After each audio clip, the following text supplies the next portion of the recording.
एक बार की बात है, एक बहुत बड़ा नेता एक साधु के छोटे से आश्रम में गया, क्योंकि उसने बहुत सुना था उस साधु के बारे में और उसके मन में आया कि मैं एक बार जाकर के देखता हूं कि लोग इतनी तारीफ क्यों करते हैं उसकी। तो जब वो उस आश्रम में गया तो वहां पर एक छोटा सा कमरा था जहां पर एक कालीन बिछा हुआ था। वहां पर कुछ लोग बैठे हुए थे नीचे और साधु जी सामने बैठे हुए थे। कुछ सवाल जवाब चल रहा था। तो जैसे ही वो अंदर गया, वो अकेला नहीं था, उसके साथ में 4 बॉडीगार्ड्स भी थे और उसको ये आदत थी कि जहां पर भी वो जाता था लोग अपनी जगह से खड़े हो जाते थे, उसकी तरफ देखते थे, हाथ जोड़ते थे, अपना सर झुकाते थे। लेकिन यहां पर ऐसा कुछ भी नहीं हुआ। साधु ने उसकी तरफ देखा तक नहीं, क्योंकि वो साधु किसी के सवाल का जवाब दे रहे थे। लेकिन नेता को इस बात पे गुस्सा आ गया। नेता को लगा कि ये मेरी बेइज्जती है। तो उस नेता ने साधु की बात को बीच में ही काटते हुए थोड़ा गुस्से से कहा, मैं आपसे कुछ कहना चाहता हूं। साधु ने उसकी तरफ देखा और बोले, आप थोड़ी देर रुकिए, पहले मैं इनके सवाल का जवाब दे लूं, उसके बाद में मैं आपसे बात करूंगा। तब तक अगर आप चाहें तो आप बैठ सकते हैं। बस साधु का इतना कहने की देर थी। नेता का चेहरा गुस्से से लाल हो गया और फिर उसने अपना सारा गुस्सा उस साधु के ऊपर निकाल दिया। अभी तक वो नेता बहुत ही तमीज से बात कर रहा था, यानी कि आप कह करके बात कर रहा था। अब वो तू तड़ाक पे उतर आया। नेता ने उस साधु को कहा, तुझे पता भी है मैं कौन हूं और तू किससे बात कर रहा है? साधु ने उसकी तरफ देखा और कहा, मुझे इससे कोई फर्क नहीं पड़ता कि आप कौन हैं, लेकिन आप जो कोई भी हैं, अगर आप चाहते हैं कि मैं आपके सवाल का जवाब दूं या आपसे बात करूं तो आपको कुछ देर रुकना होगा। और साधु के ये कहते ही नेता गुस्से से पागल हो गया और वहीं सबके सामने चीखने चिल्लाने लग गया, अब मैं तुझे तेरी असली औकात दिखाऊंगा। तूने मुझसे पंगा लेकर के ठीक नहीं किया। तुझे पता भी है मैं तेरे बारे में क्या सोचता हूं।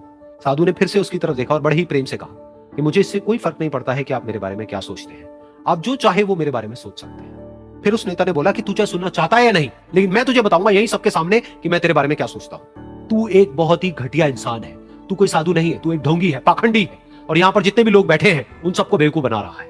तेरा बस एक ही मकसद है कि इन लोगों की जेब में जितना भी पैसा है वो सब तेरे पास में आ जाए। तू अपने फायदे के लिए इन लोगों का इस्तेमाल कर रहा है और अब मैं तुझे नहीं छोड़ने वाला। तेरा पर्दाफाश करके रहूंगा पूरी दुनिया के सामने।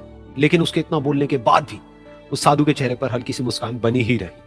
ये देखकर वो और तिल मिला गया और उसने कहा, अब बहुत हुआ, अब मैं यहां 1 मिनट भी नहीं रुकने वाला। लेकिन अभी भी तेरे पास में मौका है। अगर मुझसे माफी मांगनी है या मुझसे कुछ कहना है तो कह सकता है। इतना सब होने के बाद भी साधु बिल्कुल शांत था और उनके चेहरे पर एक मुस्कान थी। उन्होंने अपनी आंखें बंद कर ली। फिर साधु ने अपनी आंखें खोली, हाथ जोड़े और कहा कि मुझे आपसे कोई गिला शिकवा नहीं है। मेरे मन में आपके लिए कोई भी गलत ख्याल नहीं है। जो भी आपने मेरे बारे में कहा वो आपकी अपनी सोच थी। तो मुझे आप में कोई भी बुराई नजर नहीं आती है। मुझे आप एक बहुत ही भले इंसान लगते हैं। और साधु के इतना कहते ही नेताजी का दिमाग 7वें आसमान पर पहुंच गया। उनके चेहरे पर एक अजीब सी खुशी थी, क्योंकि उस साधु ने वो ही कहा जो बाकी सब लोग उस नेता को कहते हैं। और वो खुशी खुशी उस आश्रम से अपने घर की तरफ चला गया और जा करके अपने पिताजी के साथ में बैठ गया। उसके पिताजी की आंखें बंद थी और वो ध्यान में थे। पूरी जिंदगी उन्होंने सिर्फ लोगों की सेवा करी और बदले में कुछ भी एक्सपेक्ट नहीं किया। तो थोड़ी देर बाद जब उन्होंने अपनी आंखें खोली और देखा अपने बेटे को अपने साथ बैठे हुए, तो उनके बेटे के चेहरे पर आज एक अजीब सी खुशी थी जो आज से पहले उन्होंने कभी नहीं देखी थी। फिर उसने एक एक करके सब कुछ बताया कि आज क्या हुआ, किस तरह से वो आश्रम गया, वहां पर क्या हुआ, उसने क्या कहा, उन्होंने क्या कहा।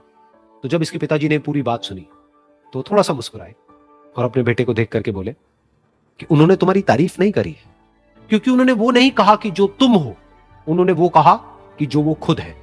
और तुमने जो भी कुछ उनको कहा वो नहीं कहा कि जो वो है, बल्कि तुमने वो कहा जो तुम खुद हो। यही बात वेदों में भी कही गई है, यथा दृष्टि तथा सृष्टि। ये दुनिया तुम्हें वैसी नहीं दिखती है जैसी कि ये दुनिया है। ये दुनिया तुम्हें वैसी दिखती है जैसे तुम खुद हो। जिसकी नजर जैसी है उसके लिए ये दुनिया वैसी ही है। तो अगर तुम अपनी दुनिया को बदलना चाहते हो तो उसका सिर्फ एक तरीका है, अपनी नजर को बदलो।